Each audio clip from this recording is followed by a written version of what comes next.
मैत्रिणींनो, आपल्याला प्रत्येक डिशबरोबर बहुधा वडे, कटलेट, डोसा, उत्तप्पा ह्या सगळ्यांबरोबर आपल्याला चटणी लागत असते.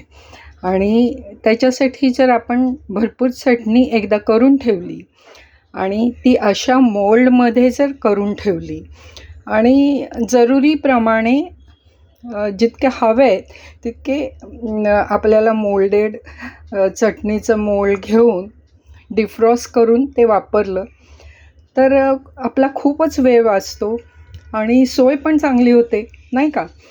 आता आज मी ही चटणी ऑलरेडी केलेली आहे.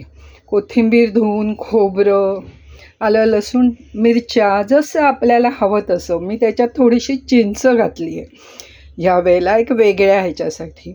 आता हे मोल्ड आहेत ना, भरायला खूप कटकटीचे वाटतात आणि ते सगळीकडे बरबटले जातात जर तुम्ही हाताने भरलं तर. मग मी काय केलं आहे, मी असा कोन तयार केला आहे आणि त्याच्यामुळे मी पटपट भरू शकते. तर बघा मैत्रिणीनो, आणि हे मोल्ड मला